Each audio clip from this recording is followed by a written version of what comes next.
welcome to Accepted, Secrets of New York City School Admissions.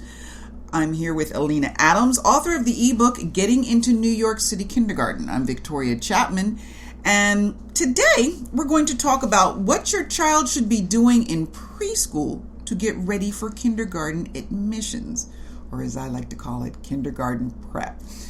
So Alina, recap, what have we been talking about so far? Well, we've been talking about all the options that you have for your child's kindergarten. You have, of course, your local zoned school, but that's not a guarantee because, as I'm sure people know, a lot of schools are overcrowded, especially the most popular schools. You have unzoned schools, which is schools you can apply to from your district. Those are public schools. You have public school gifted and talented programs. You have public school dual language programs. You have public school magnet programs. You have private schools. You have charter schools. You have a school like Hunter College Elementary. We've dedicated an episode to practically all of those things, and you can find them if you go back and get a lot more detail on each one of those.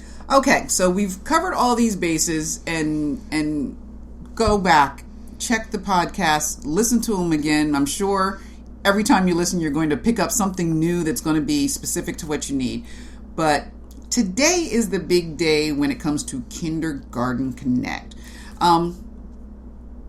First, remind us about Kindergarten Connect. Kindergarten Connect is a form that goes live today, Monday, December 7th, where you will be able to rank in order your choices for what kindergarten you want your child to attend. Now, this form only includes general ed zoned kindergarten, unzoned kindergarten, dual language programs, and magnet schools. It does not include charter schools, it does not include gifted and talented programs, and it does not include private schools. But today is the day. This form will be open until January 15th, and you need to rank all of your choices. I strongly urge people to rank the schools in the true order that you prefer them. Don't try to game the system by playing numbers like thinking, oh, okay, well, this school is less popular than that school, so if I put it first, no. You will be given your first available school. So do not play around with the numbers, truly link them in order. In addition, unless you are given your first choice, you will be automatically waitlisted for all the schools that you put ahead of the school that you actually got. So that if you are given your fifth choice, you will be waitlisted for your fourth, third, second, and first choice. So once again, today is the day. Make sure you list the schools in the order that you genuinely prefer. And was there a change in the number of slots? Or there used to be 20 slots. This year there's only 12, but that's not that much of a difference. I've never met a family who has 20 schools that they'd be willing to go to. Okay, great. So Kindergarten Connect, get on that. You've got until January 15th. Unless, of course, they change the deadline again, like they did this year for the gifted and talented admissions and for some other things. So right now, it's January 15th. What it will be on January 15th, I have no way of knowing. Okay, but if it were to change, because you've indicated that it has changed before, how's the parent supposed to stay up on that? Well, here's the thing. If you've already filed your form, extending it won't change anything. The schools are not first come, first served. That's another thing that's important to remember. Don't think that because you signed up before somebody else, you're going to get a spot at the school. The only reason to know that the deadline might be extended is if it slipped your mind. But here's the thing. You are listening to these podcasts, and I will not let it slip your mind. Excellent. Okay, so now, it can be hard to think about kindergarten when you feel like your child is just starting preschool. But preschool is a key part of the kindergarten admissions process. Now, I understand there are two kinds of preschool in New York City. There's private and public, also known as Universal PreK. Universal PreK is the school that might be at your local public school. It might be at a private preschool that's providing Universal PreK services. So it's a little confusing. You have private preschools where you have to apply to and you will pay to go there. And you might have a private preschool that's providing Universal PreK services, which means your child will go to a private school, but they will do it for free. Okay, and so there's public schools in a public school setting, public schools in a private school setting. Or a community center. or community center, and then there's private schools. And then there's private schools. So make sure when you're looking at a school, don't assume that a school isn't Universal PreK just because it's a private school, and don't assume that all 4-year-old programs are Universal PreK. Now, is it helpful? You've talked with a couple of experts in this area, and we're going to get to that in a second, but is it helpful to be in a private pre-K if you want to go feed into a private kindergarten, or the other way around? It really depends. Here's the thing. If you are in a public school for Universal PreK, you do not have automatic admission into kindergarten. So don't think that just because you got into a school for pre-K, you have automatic admission for kindergarten there. The flip side of that is if you are in a private preschool that feeds into a private school, you most likely will be allowed to continue. Okay, so that sounds like what could be considered an advantage. All right, when we come back, Alina will talk with 2 experts in the world of pre-K. She'll speak with Maria Nunziata of River Park Nursery School. That's a participant in the city's Universal PreK program. And Brenton Parson of Park Avenue Methodist Day School. And they'll both be sharing some tricks of the trade. We'll be right back.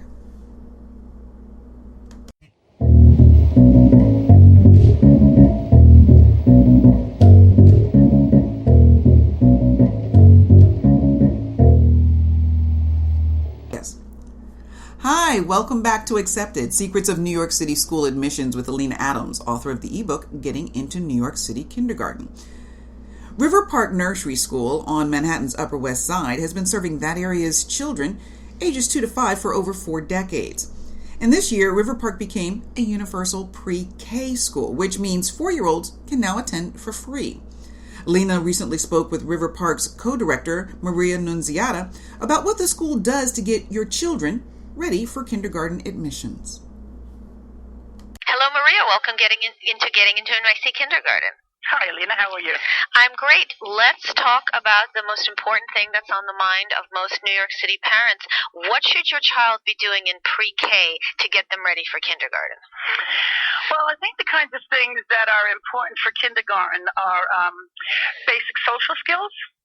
And that would be through play and working in small groups and large groups of children, following directions from teachers or peers, having a lot of success so that they're feeling great about themselves and want to become risk takers so that they can take on the new challenges that kindergarten has to offer them.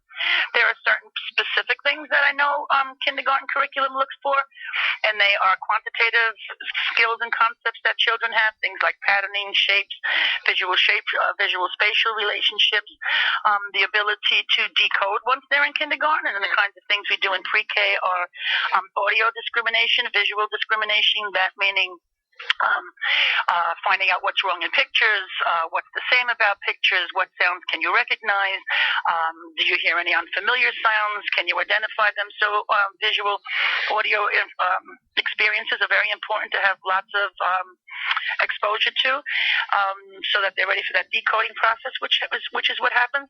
And working on becoming independent, like being able to take care of your own clothes in your cubby, matching your own pairs of shoes, knowing what umbrella is yours. So these little things that happen very naturally and normally throughout the day encourage independence and gets children ready for the expectations of being able to follow directions and meet the curriculum goals that kindergarten expects of children.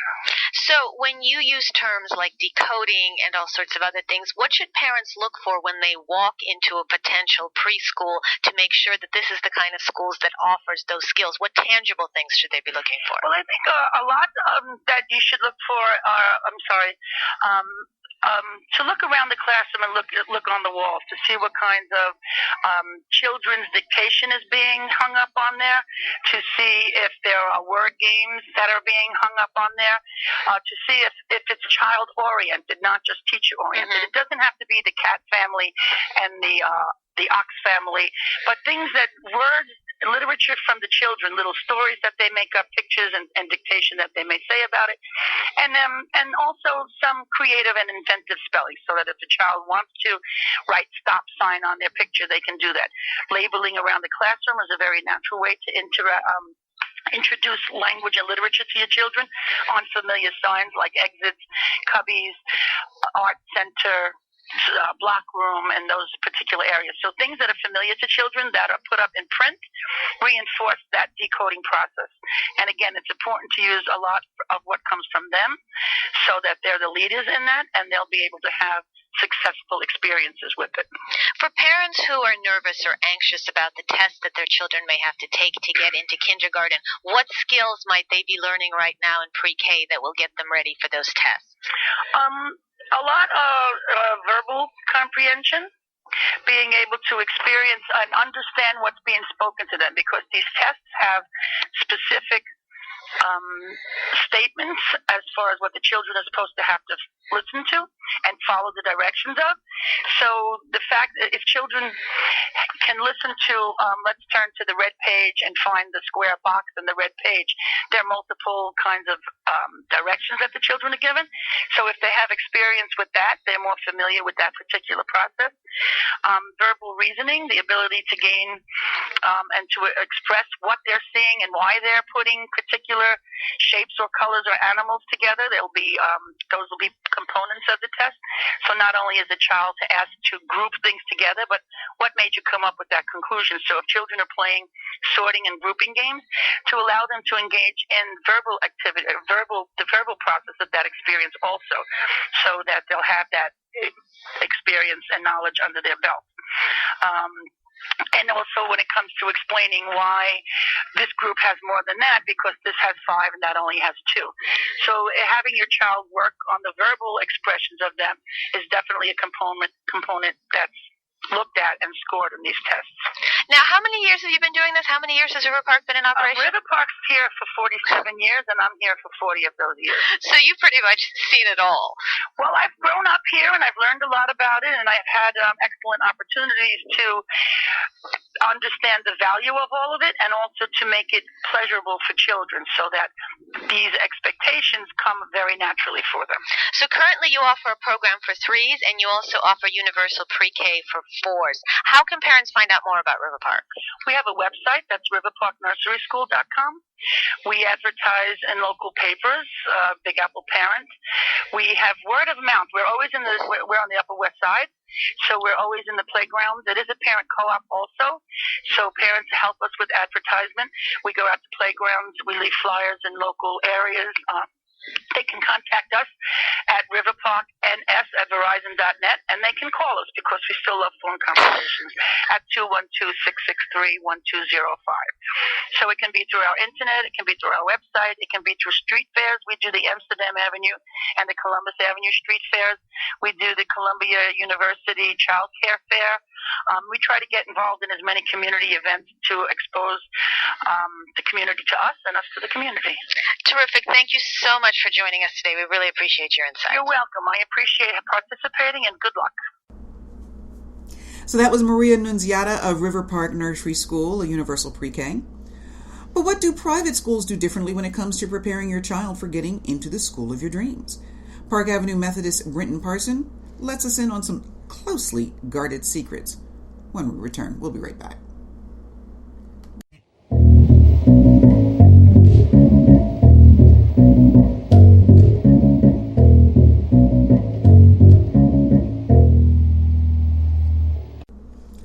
Hi, welcome back to Accepted, Secrets of New York City School Admissions with Alina Adams, author of the ebook, Getting into New York City Kindergarten. Now, we're talking about how your child's preschool helps towards getting them ready for the competitive New York City kindergarten admissions race. And Alina recently spoke with Brenton Parson, director of Park Avenue Methodist Day School on Manhattan's Upper East Side, about the role she plays, not just with the kids, but with their parents as well. Take a listen. Brenton, welcome to Getting into NYC Kindergarten. Thank you, Alina. Nice to be here. So we're going to just jump right into a very important topic that all parents in New York are concerned about. What should your child be doing in preschool to get ready for kindergarten admissions? Well, if you talk to almost any admissions officer at any school and at any level, what they're really looking for are traits in successful students as opposed to certain amounts of knowledge or specific skills. And those traits in particular for kindergarten are things such as following directions, ability to listen, cooperating in a group, completing tasks on demand. They're looking for certain creativity, active imagination, flexibility of thought, persistence, risk-taking, spontaneity. And how do they test for those things? Different schools test for them in different ways, and without the advantage or disadvantage, whatever your perspective, of the Educational Records Bureau standardized test, the independent schools are, in fact, each testing each candidate in their own way. And as a result of that, the interview process for the families has become somewhat longer. And the process does, in fact, involve the school assessing children on many different measures. This would be done during the play date, the interview process? Correct. Now, how does your being in a preschool prepare the child? What kind of things do you do in the classroom that gets them ready for these assessments that they're going to face? Well, a child that is in a preschool classroom, by definition, is learning to listen to adults who are outside of their family. They are learning to follow directions. They're learning to be cooperative members of a group. So that does establish a difference between children who are, for instance, in a preschool as opposed to children who are simply at home or with a babysitter. I think that there is certainly a difference in different kinds of preschool approaches and different pedagogic models. What kind of pedagogic model does your school use? We use a play-based model, and it is statistically shown that children between the ages of 3 and 5 learn best through play, and that, in fact, they do acquire all of the important traits by playing with one another, especially under the direction and guidance of well-trained teachers in what one would call a controlled classroom environment. Now, there's more to, it sounds silly to say, but there's more to the kindergarten admissions process than just the child. They assess the child, but there's a lot more that goes into it. What does the preschool director and the preschool contribute to helping parents get through the process? Well, at our particular school, we begin in the spring by inviting parents to hear a variety of different presentations on the public school application process, if anyone is interested in either applying to a specialized school or a gifted and talented program. And we run a group meeting about the process of applying to independent schools and parochial schools as well. And although many of the schools have their own specific admissions process, there are many statements that can be made about the admissions process in general. So beyond the group meetings, then all of the families at Park Avenue Methodist Day School are encouraged to come and meet with me individually, where in which meeting we can put together a list of schools that would be appropriate for their particular family to start to research. And we have as many meetings as the family likes in terms of recreating the list, honing the list, and then ultimately in the fall, making applications to schools and expressing true interest by going through the application process. Now, do you serve as a conduit between the parents and the ongoing schools? Is there feedback? How does that process work? Different ongoing schools clearly have very different relationships with different preschools and different preschool directors throughout the city. And many of the ongoing school admissions offices do not have any contact with preschools or preschool directors.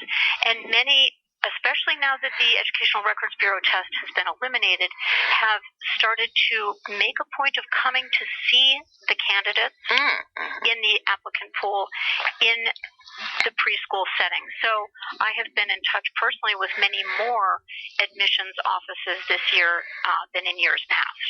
Now, when they come to visit the child at your school, how do you sort of put the child in the best light? How do you present the child?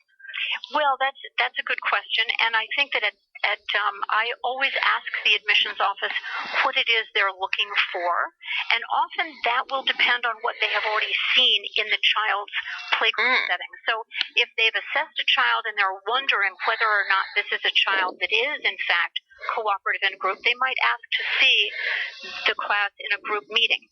If they're wondering whether or not this is a child that has trouble completing a task, they might ask to see the child doing individual work and see how they persevere or persist. So it really, I always make the choice up to the admissions director coming to just give them the option. And now the final piece of the puzzle. My husband, who has worked in many independent schools, always says, "Remember, they're not rejecting your child; they're rejecting you."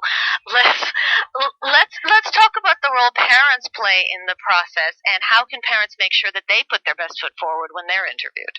Well, I think that the best way to approach the application process for your child is to consider consider it from the standpoint of the school. And the ongoing schools are looking to welcome into their community not only children who will be successful in their particular environment, but families that will be happy there. Mm-hmm. So the best thing that you can do as a family is to really be well educated as to what it is a school is offering and make sure that that is, in fact, what you want.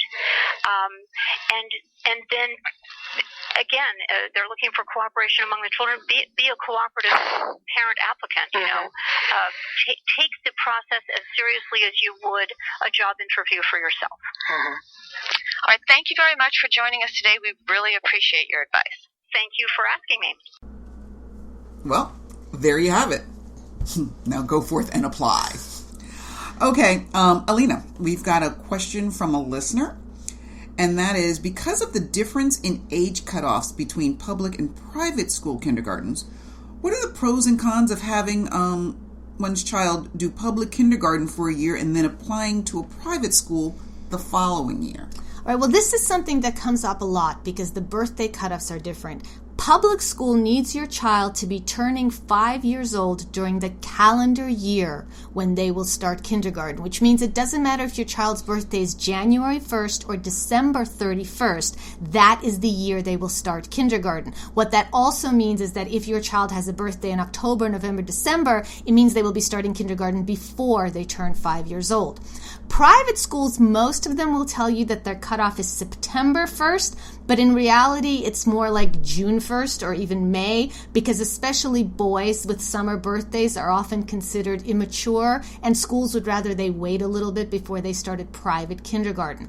So a question that comes up a lot from parents is, can my child do a year of public kindergarten and then I will apply them to private kindergarten? There's a couple of problems with that. One is that your child would start public kindergarten in September and you would instantly have to be applying them to private school, which means that the teachers who would be writing recommendations for them are teachers who've only known them for a few weeks. If your child is applying to kindergarten from a private preschool or even a UPK, the teacher has had more time to get to know them. This way, the teacher will not really know your child, might not be able to write as good of a letter of recommendation. Another thing is that preschool directors know that a part of their job is to write letters of recommendation for kids to kindergarten. A kindergarten teacher may not feel that's a part of their job, and it may be harder for you to get that letter. On the other hand, the pro is if your child goes to public kindergarten for a year, that's a year you're not paying $40,000. Okay, so quick question: what if a parent is not interested in sending their child to pre-K? What are the chances with that? You do not have to send your child to pre-K. Pre-K is not mandatory. You can do the entire application process yourself. You can apply the child. You can write. You can get the applications filled out and do all of the essays yourself. You need to do that anyway. What happens with a preschool is that they are able to be sort of an objective voice talking about your child, and especially if the school has a good relationship with the preschool director and they can trust what the preschool director has to say, then they will take it very, very seriously, the letter that the preschool directors write saying, you know what, this child would be perfect for your school.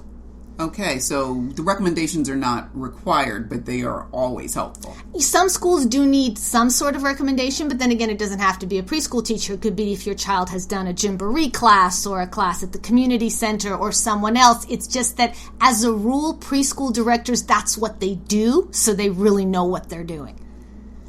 Understood. Okay, and what if your child's been a little bit of a handful? How does that work when it comes to recommendations? Then they're spirited and other key words. The fact is, your child can be a handful and still be very smart and might make a very good student. But also the preschool director, because they have been handling your little handful for a year, can also advise you as to what school and what kindergarten would be the best place for them.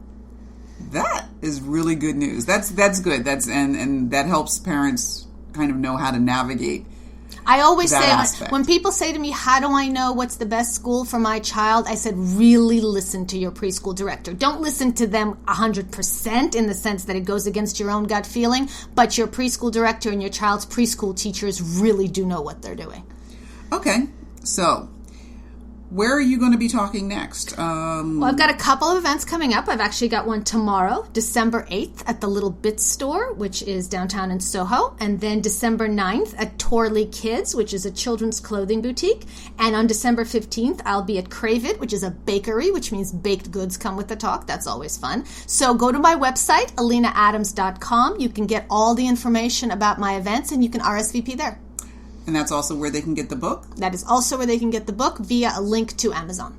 And when you buy the book, you get the newsletter? When you buy the book, you can then at the end subscribe to my mailing list, where you will get updates every time there's any kind of change. For instance, like let's say Kindergarten Connect is extended past January 15th. I'll make sure to let you know. Excellent. Well, that about wraps it up for today. Next week, I think we're talking about faith and education. That should be a non-controversial one at all. For those who observe, happy Hanukkah, and we will see you, hear you, whatever, next week. Take care.